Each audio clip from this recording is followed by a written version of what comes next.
Selamat malam Bapak Ibu yang dikasihi Tuhan. Malam hari ini kita kembali berkumpul di acara kelas pendalaman Alkitab. Dan ini melanjutkan topik pembahasan minggu lalu tentang kesempatan yang terbatas. Ini adalah sesi yang kelima. Malam hari ini akan dibawakan oleh Pak James Rilatupa. Oke, sebelum kita mulai, kita tundukkan kepala, kita satu dalam doa. Bapa di dalam surga, terima kasih untuk kesempatan yang Tuhan berikan. Kami sudah menyiapkan hati dan pikiran untuk kembali belajar kebenaran-Mu Tuhan. Berikan hikmat akal budi kepada kami, khususnya Pak James yang akan menyampaikan pemaparan materinya Tuhan. Tuhan memimpin kami semua Tuhan, supaya pembelajaran kami malam hari ini boleh kami serap dan kami aplikasikan dalam kehidupan kami sehari-hari. Di dalam nama Tuhan Yesus Kristus kami berdoa. Amin. Oke, Pak James silakan. Terima kasih Pak David. Saya akan share screen. Ya.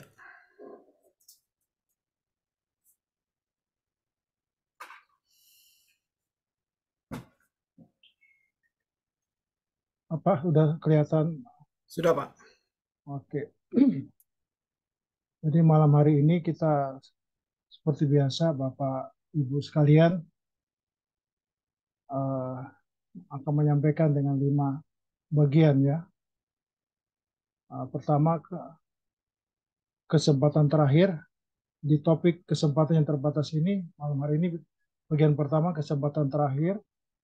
Terus yang kedua bejana hancur. Kemudian yang ketiga berkuasa atas dosa.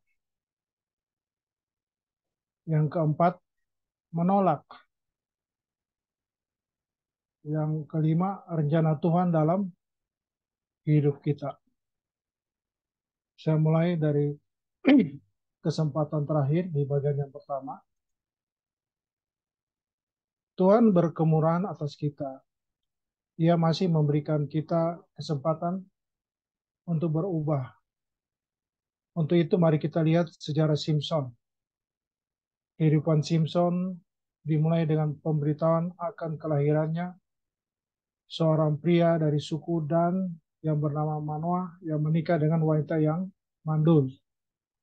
Dalam kitab Habakuk 13 ayat 2. Pada waktu itu berkuasalah roh Tuhan atas dia. Nah, itu singa-singa itu dicabiknya seperti orang mencabik anak kambing tanpa apa-apa di tangannya. Habakuk 14 ayat 6. Jadi ini adalah pengalaman hidup daripada Simpson, di mana kuasa Tuhan pernah dia terima dalam kehidupannya dengan merobek ya singa, mencabik singa, binatang buas. Itu pengalaman dia. Kemudian karena begitu apa ya, semacam satu kebanggaan lah, di mana dia begitu kuat di dalam apa kehidupannya dalam penyertaan Tuhan. Namun di sini dikatakan ia lengah karena memiliki kekuatan tersebut. Ia merasa dirinya dapat melanggar hukum manapun. Nah, rupanya karena berlebihan ya, sehingga dia bisa melanggar hukum, atau bisa dikatakan sini ada kesombongan ya, kesombongan hingga dapat melanggar hukum manapun pada saat itu. Pelanggaran Simpson yang terus-menerus, jadi pelanggaran yang berulang dilakukan telah mencapai titik akhirnya. Puncaknya gitu sebagai akibatnya orang Filistin itu menangkap dia, mencungkil kedua matanya dan membawanya ke Gaza. Nah, jadi ada kejadian di mana akhirnya pada titik akhirnya dia dapat ditangkap. Kedua matanya dicungkil dan membawanya ke Gaza. Kehidupan Simpson mengajar kita akan pentingnya mengandalkan kekuatan Allah. Ya, jadi karena kebanggaan ada mujizat ya. Tentu itu mujizat Tuhan yang mungkin tidak disadari oleh Simpson. kekuatan Allah yang menyertainya, sehingga ia berpikir itu hanya karena kekuatan sendiri. Itu bukan kekuatan pribadi kita yang dimana di sini disampaikan mengikuti kehendak Allah, bukan kemauan kita yang keras kepala seperti Simpson ya, dan mencari hikmat Tuhan, bukan pengertian pribadi kita. Ya, ini pengertian pribadi kita ini biasanya bagi orang-orang yang apa ya, yang sekarang itu sudah belajar tentang kebenaran firman Tuhan, mengerti dan akhirnya justru jadi bumerang barangkali, sehingga maksud Tuhan dalam kehidupan dia itu tidak berlangsung, karena yang berlangsung adalah pengertian pribadi. Kemudian di sini dikatakan yang menjadi penghiburan kita adalah di dalam kegagalannya itu Simpson mencari Tuhan dan memohon belas kasihan Tuhan agar diberi kesempatan satu kali lagi. Ini ada baiknya, itu penghiburannya, bahwa di dalam keadaan terpuruk dia bisa bertemu ke Tuhan atau dia ingin mencari Tuhan. Ada orang dalam keadaan terpuruk justru makin jauh dan terhilang, ya. Dan di kesempatan terakhir itu Simpson bisa membunuh lebih banyak orang daripada yang pernah dia bunuh selama ini. Jadi yang dimaksud kalimat ini adalah saat-saat terakhir sebelum dia meninggal gitu, ada kesempatan di mana dia berada dalam satu komunitas banyak masyarakat, di mana dia di situ dilecehkan kan karena matanya sudah buta, dan disitulah dia berdoa, tanya Tuhan, tolong beri kesempatan saya satu kali lagi untuk mengatakan apalagi itu semacam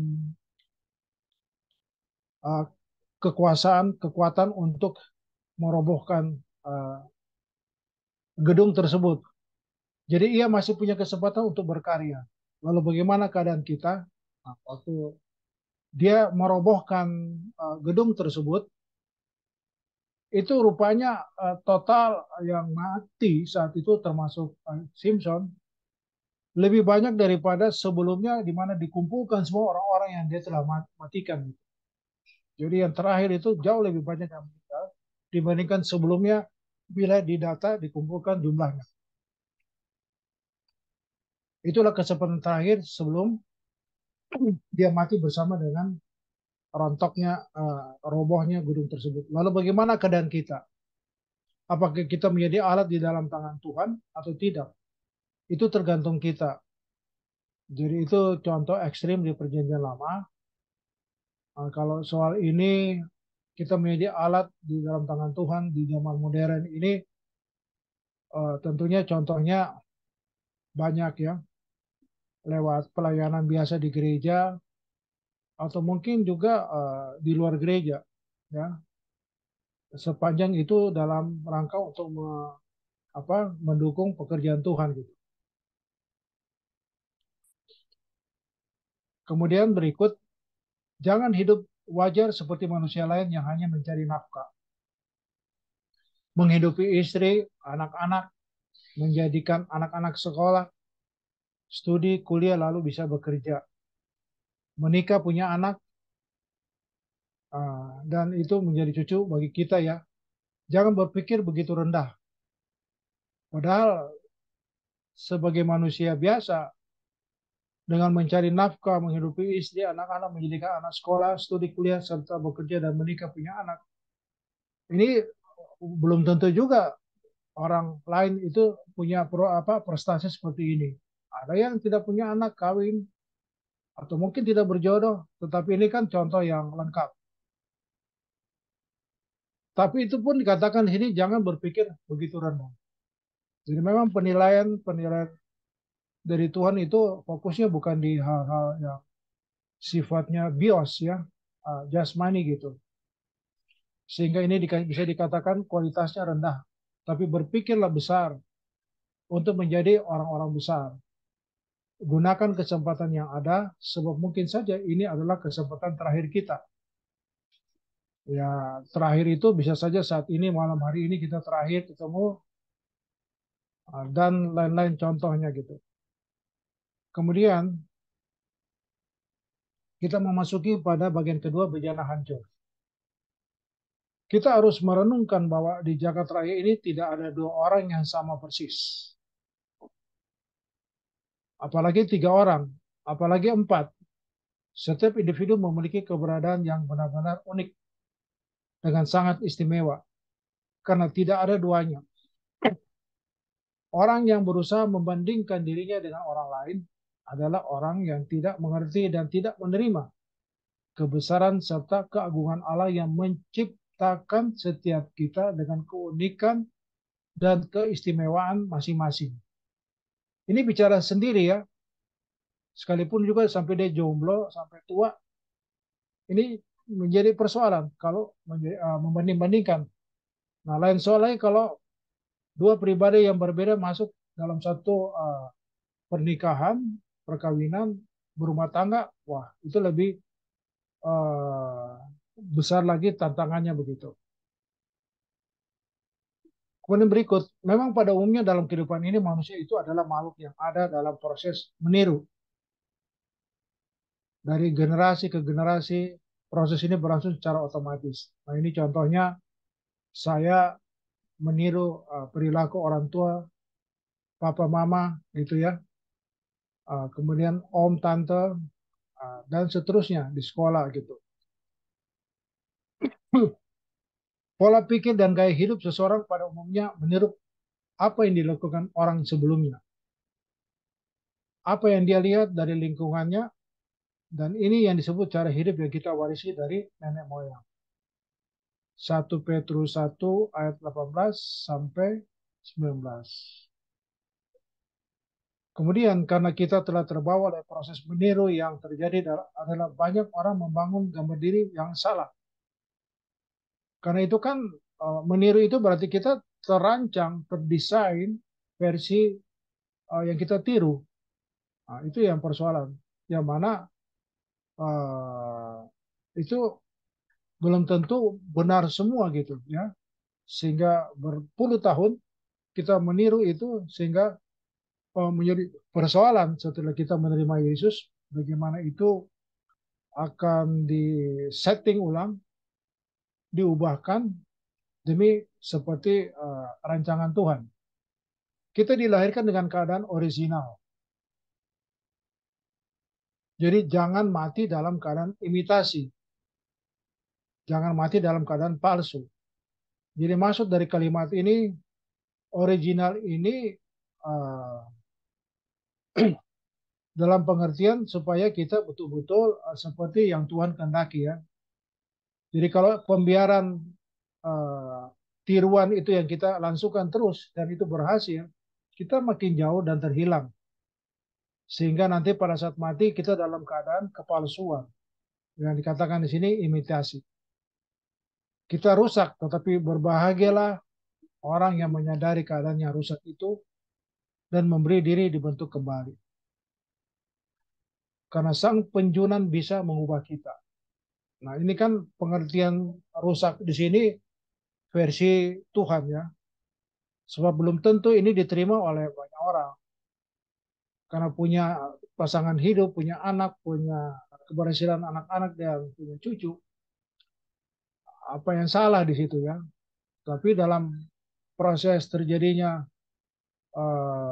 kondisi tersebut di atas, itu membawa cara hidup, ya cara hidup yang tanda petik sebenarnya dikatakan sini rusak karena tidak sesuai dengan rancangan Tuhan. Itulah yang perlu diubah apabila menjadi pengikut Kristus.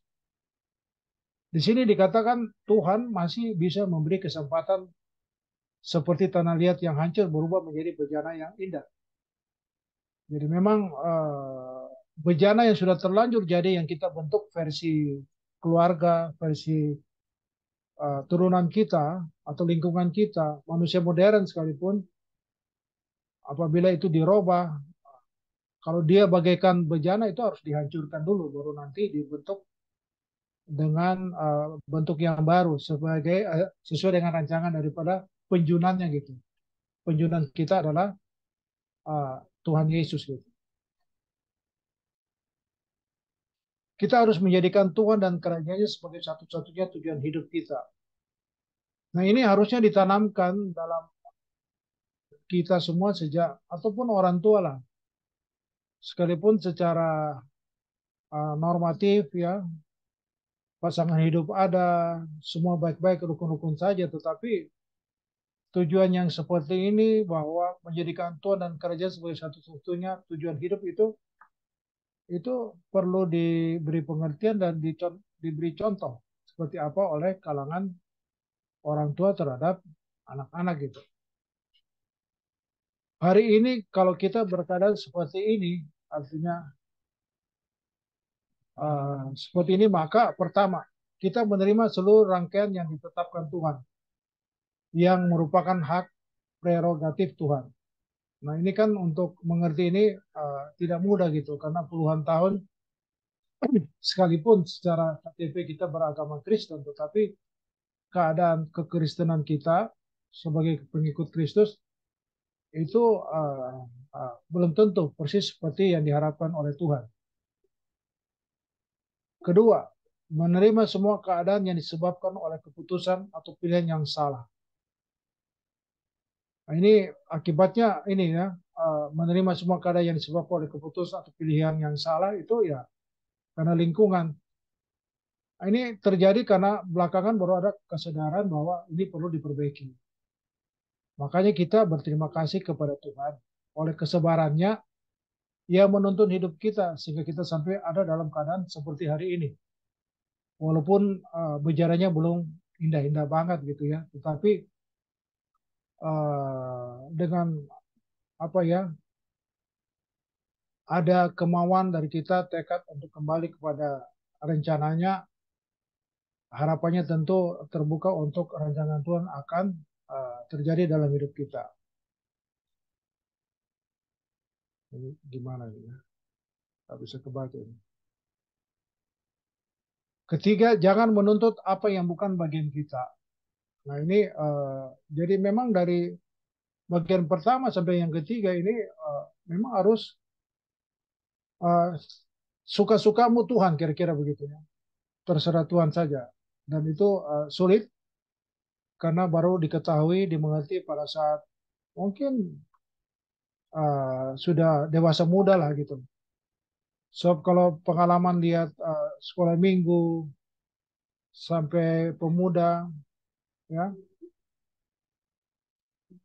itu sepertinya belum deh. Apalagi kalau kita lihat lingkungan kita sendiri, artinya lingkungan kita sendiri, maksud saya sendiri ya, berat ya, berat untuk bagaimana menggiring ya kita punya apa keluarga sendiri, apa jatuh bangun untuk tetap konsisten dalam kegiatan pelayanan misalnya gitu.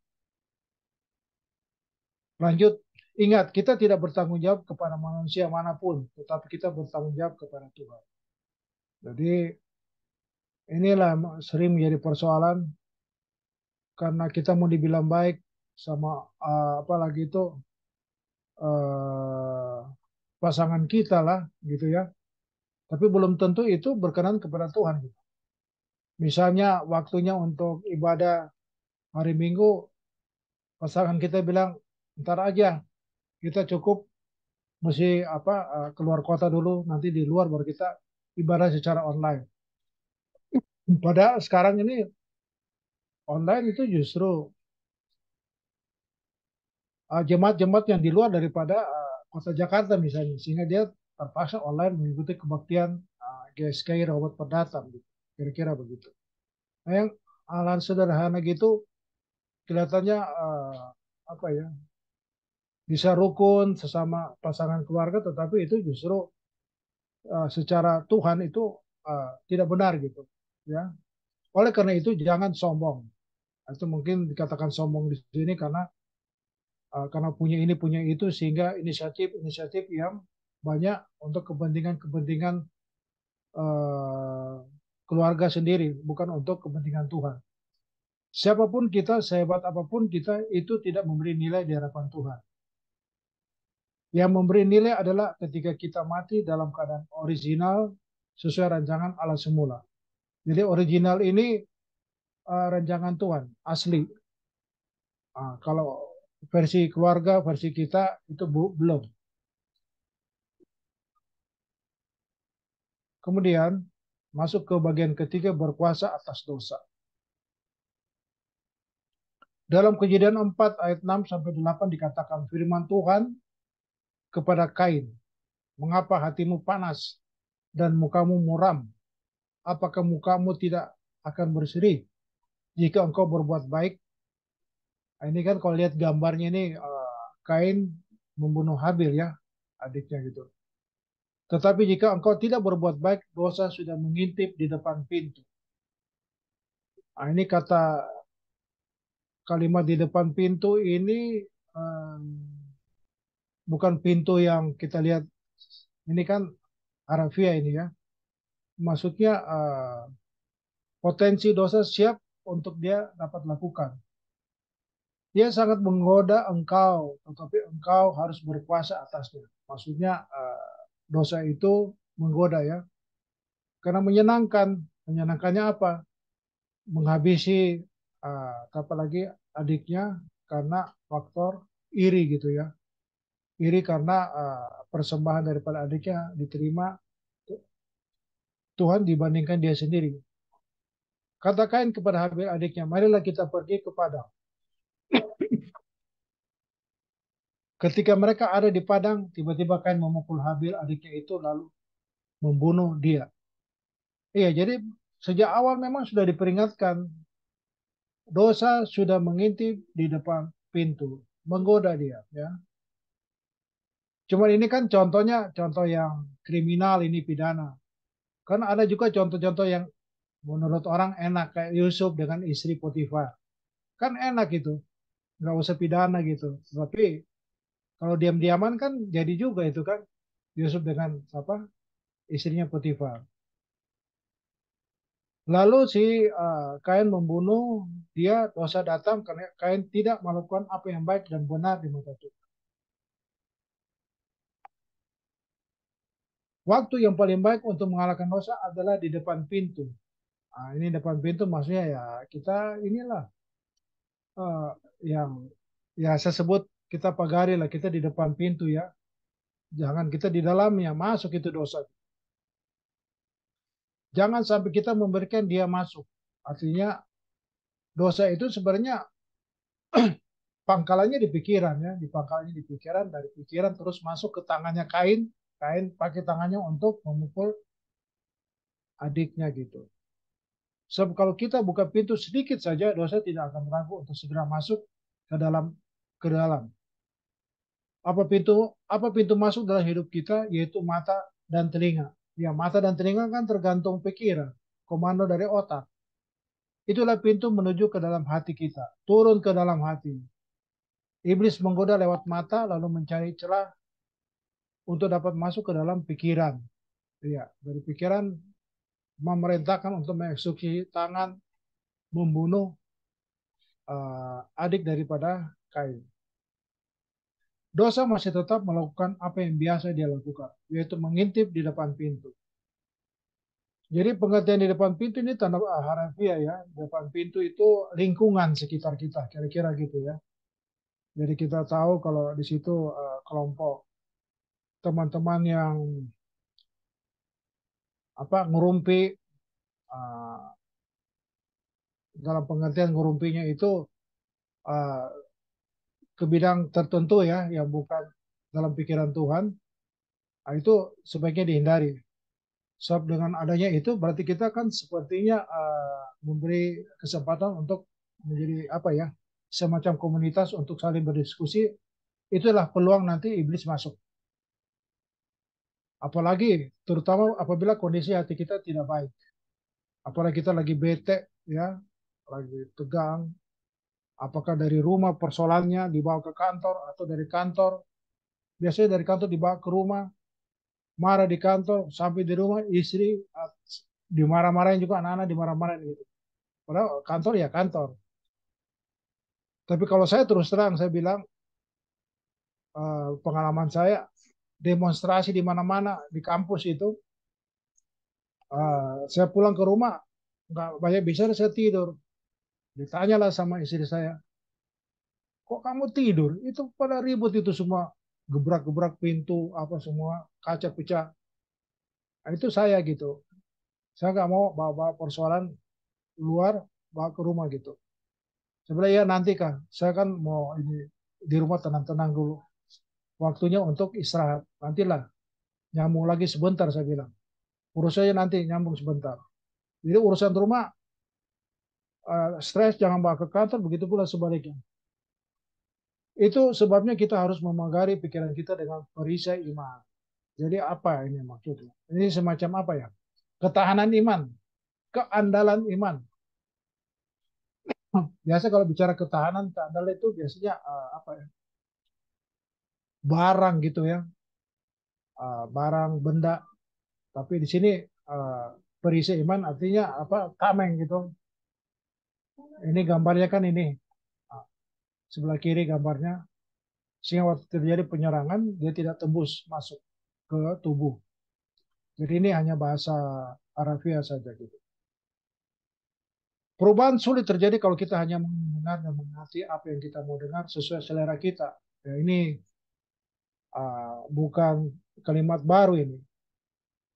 Kalau khotbah-khotbah tertentu yang kurang sesuai dengan seperti yang kita maui, kita abaikan saja. Tapi kalau sesuai selera, kita ikuti.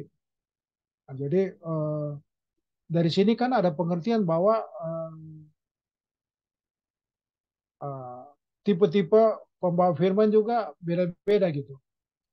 Sehingga kalau ada pembawa firman yang kebetulan saja uh, memberi kesaksian terkait dengan salah satu jemaat yang kebetulan tidak senang dengan nasihatnya, walaupun tidak ditujukan sama yang bersangkutan, itu menjadi apa persoalan sehingga dia mengabaikan. Banyak orang mau maju, banyak orang mau berhasil, itu wajar ya, tapi tidak banyak yang mau dikoreksi pada saat mereka melakukan kesalahan. Nah, ini kan apa ya, biasa ini harga diri apa ya, jaga nama dan seterusnya. Yesus pun harus belajar untuk taat, dan dia belajar untuk taat melalui penderitaannya. Ibrani 5 ayat 8. Jadi memang proses pembaharuan itu menyakitkan, menderita, tidak enak. uh, itu berbeda dengan pengertian mujizat. Jadi maksudnya kalau mujizat selalu dihubungkan dengan jasmani, puji Tuhan. Puji Tuhan itu berkat jasmani, tapi kalau ada penderitaan, adakah kata-kata puji Tuhan? Nah itu uh, pertanyaan bersama untuk kita ya, bisa didiskusikan nanti. Sebab dengan penderitaan kita lewatkan, bisa lewati, justru itu berkat, tapi berkat untuk kekekalan, ya, untuk tingkat iman kita, keandalan iman kita makin hari makin oke gitu. Jadi kalau kita mau jadi seperti Yesus, kita juga harus belajar taat dalam penderitaan kita. Sejatinya kita harus mau ditegur dan berubah selagi masih ada kesempatan. Nah ini menarik ini. Kita mau tegur, dia tetap setia dengan perilakunya, bertahan terus. Berarti kitanya harus sabar. Itu konteksnya kalau mungkin berumah tangga ya, karena nggak bisa pisah, tidak bisa pisah, sudah taken kontrak seumur hidup gitu. Beda kalau kantor. Kalau kantor karyawan ditegur 1, 2, 3 kali kan ada perjanjian kontrak. Lu nggak mau dengar, out. Nah, itu jadi hati-hati kalimat ini. Jadi kalau ini kalimat uh, dalam suatu keluarga, pasangan suami istri, satu diajak tegur gitu tidak mau ya sudah. Yang satu sabar, mengalah, rela bersabar, karena memang nggak bisa ngapa-ngapain gitu, ya sampai pasangan kita mau mengerti gitu, gitu aja. Tapi kalau ini contohnya dibawa masuk ke dalam manajemen kantor nggak bisa gitu. Kantor jadi bermasalah nanti ya. Bagian keempat, bagian keempat menolak. Dalam kisah Nuh, Tuhan bukan hanya berniat menyelamatkan keluarga Nuh, tetapi juga orang-orang yang mau masuk ke dalam bahtera. Namun mereka menolaknya. Kejadian 6 ayat 8. Ini gambar perahu ya. Saya nggak kebayang kalau seandainya banyak yang mau ikut, pasti ini perahunya lebih besar. Kira-kira begitu ya. Tapi ya kan pertanyaan kenapa masih besar begini? Kenapa tidak lebih besar? Karena ini kan di Nuh panggil tidak bilang hanya sekian orang saja kan nggak bilang.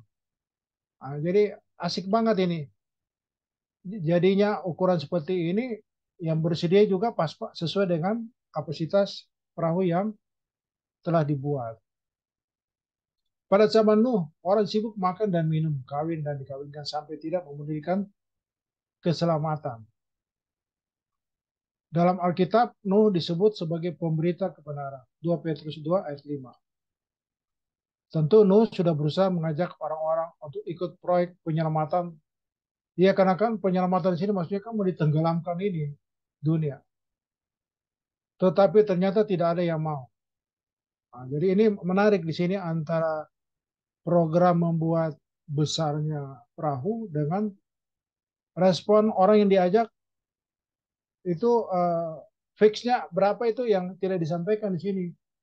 Tapi ternyata pas besarnya perahu dengan orang yang uh, bisa ikut dengan Nuh memang cukup ya dengan perahu yang ada gitu. Dengan luas besar perahu yang ada.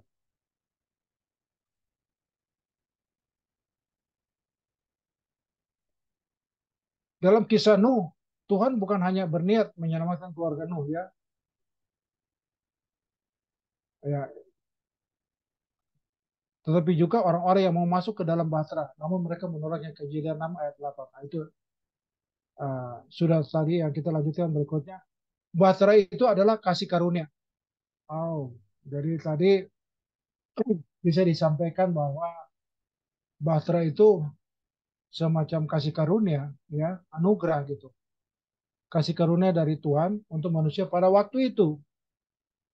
Tetapi mereka menolaknya. Hal ini menunjuk bahwa Tuhan tidak mengubah hati seseorang secara mistis, kayak sulap gitu, sehingga membuat seseorang dapat menerima atau menolak pemberiannya. Itu kembali kepada kehendak bebas kita ya, siap mau apa menerima atau menolak uh, rencana Tuhan, rancangan Tuhan dalam kehidupan kita. Mau mengerti atau masa bodoh, suka-suka gitu ya. Kegagalan sebagian bangsa Israel mencapai tanah Kanaan, ini contoh lain lagi, pun bukan karena kesalahan Tuhan, juga bukan karena memang sebagian dari antara mereka ditentukan Tuhan untuk gagal mencapai tanah Kanaan. Ia bukan saja pasti tidak mengupayakan kecelakaan bagi umat pilihannya, tetapi ia juga tidak akan membiarkan mereka celaka. Nah ini kalimat Tuhan bukan saja pasti tidak mengupayakan kecelakaan bagi umat pilihannya, jadi tidak ada rancangan kecelakaan ya, tetapi ia juga tidak membiarkan mereka celaka. Jadi kata kuncinya ada di bangsa itu sendiri, manusia itu sendiri. Kalau ternyata pada akhirnya ada sebagian bangsa Israel yang gagal mencapai tanah Kanaan, hal itu disebabkan oleh keputusan dan pilihan mereka sendiri. Ini kan kalimat ini kan belakangan ini diketik ini. Tapi pada saat dulu kan nggak tahu mereka itu. Maksudnya Tuhan itu apa? Sehingga akhirnya cuma ya kita tahu hanya dua yang masuk. Yang keluar dari tanah Mesir, asli dari sana hanya tiba dua orang saja. Yang sisanya itu lahir dalam perjalanan gitu.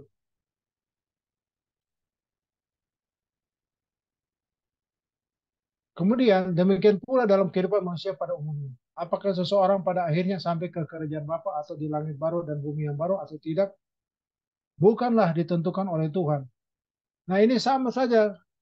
Kalau saya ini ada di tanah tanah Mesir, kan sama aja. Apakah saya nanti sampai di tanah Kanaan? Nah, ini pertanyaan sama kayak kita sekarang. Apakah kita harus sampai sampai sampai di langit baru bumi yang baru? Itu bukan ditentukan oleh Tuhan, melainkan pilihan dan keputusan manusia itu sendiri. Itu persamaannya begitu, analoginya begitu. Jadi untuk mengingatkan kita untuk ke langit baru dan bumi baru itu sama seperti perumpamaan bangsa Mesir dari Kanaan, dari tanah bangsa Israel dari Mesir ke tanah Kanaan. Ia menginginkan semua orang berbalik dan bertobat. Tetapi kalau manusia menolak bertobat, Tuhan tidak memaksa seorang untuk berbalik dan bertobat. Kalau ini kita tulis begini, nggak bakalan ada yang mengaku. Karena saya sudah kok. Jadi kata kata ini, kandungan ini, hanya Tuhan yang tahu.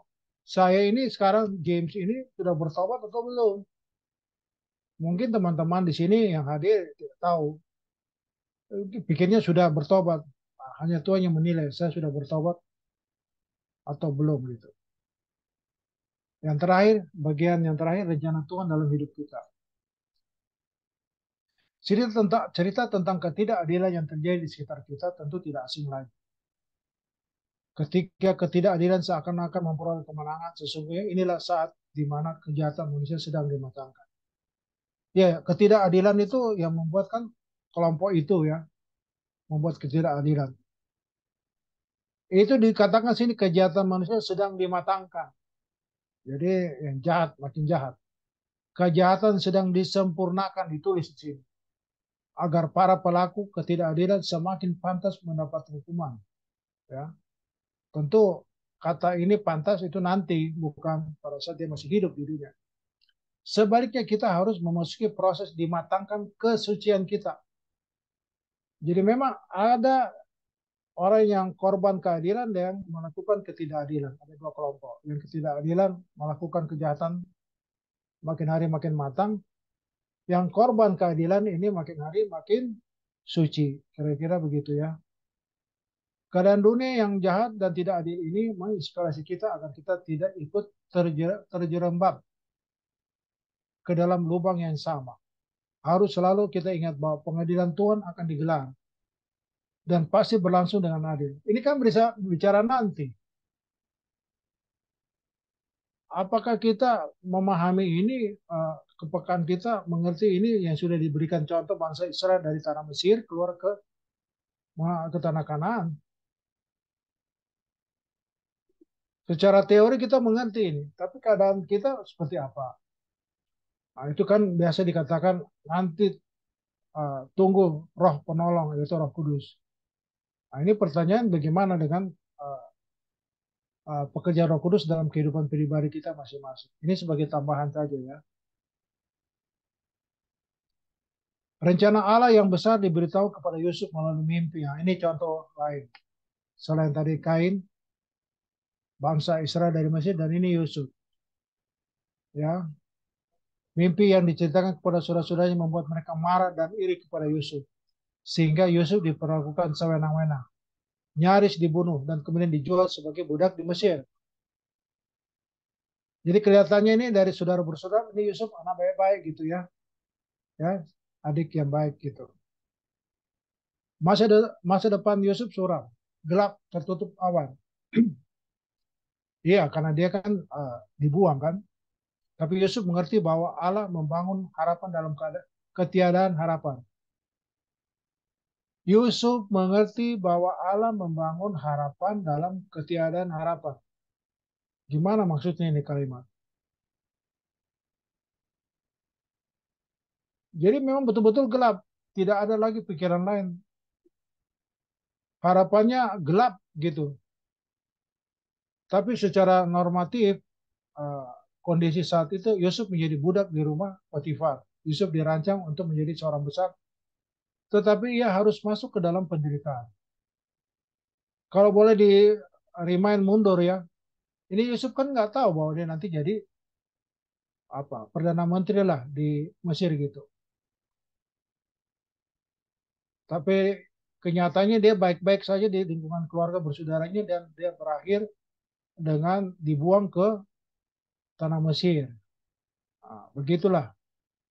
Dan ujung terakhir dia nggak tahu bahwa dia menjadi orang orang besar di tanah Mesir gitu.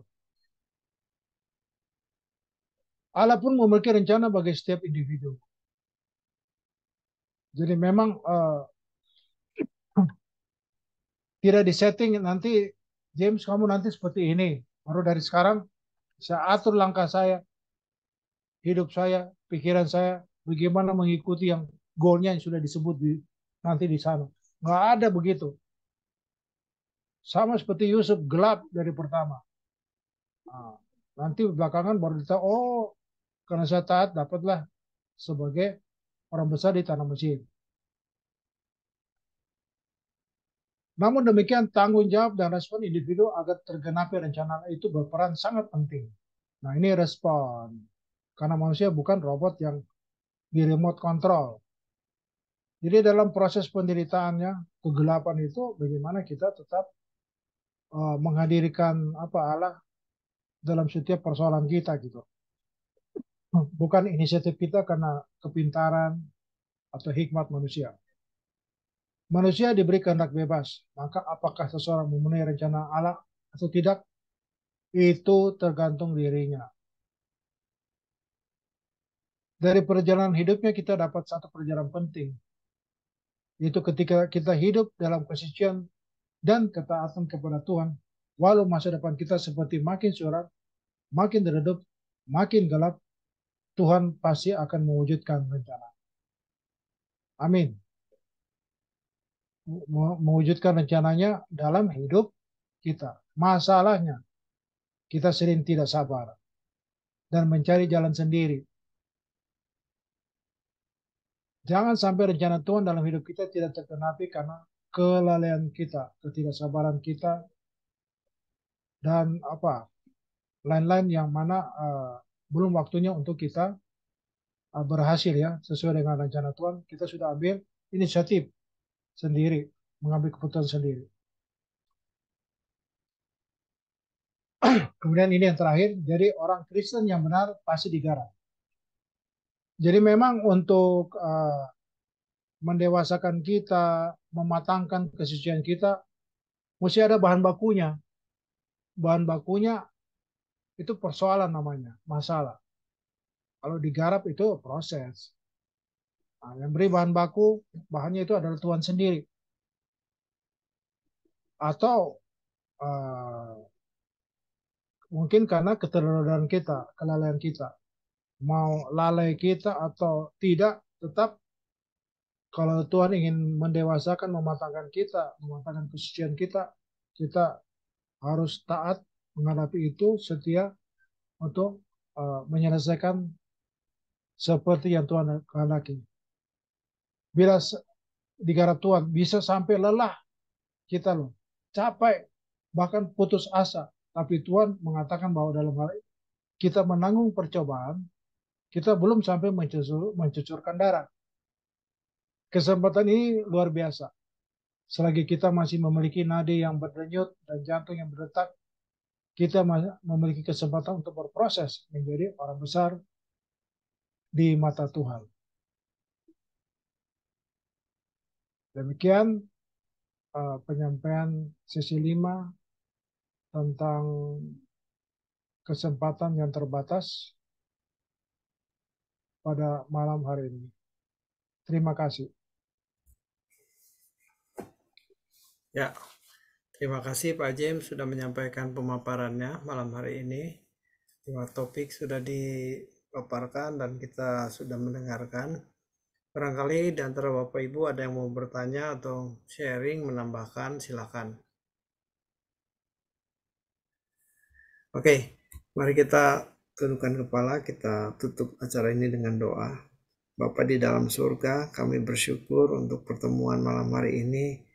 Bincang-bincang kami biar ini boleh mempertajam pola pikir kami supaya kami bisa memutuskan lebih baik, pertimbangan yang lebih matang untuk kami bertindak sesuai dengan kebenaran firman-Mu Tuhan.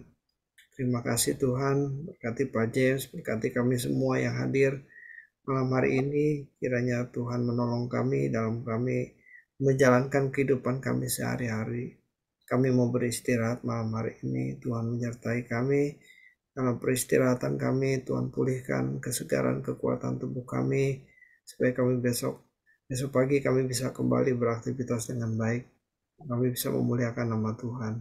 Terpujilah namamu, di dalam nama Tuhan Yesus Kristus kami berdoa. Amin. Oke, bye-bye. Bye-bye ya. Bye-bye semuanya. Terima kasih. Bu, Malam. Pak Raffi, Bu Remi, Pak Rasman. Oke. Yuk.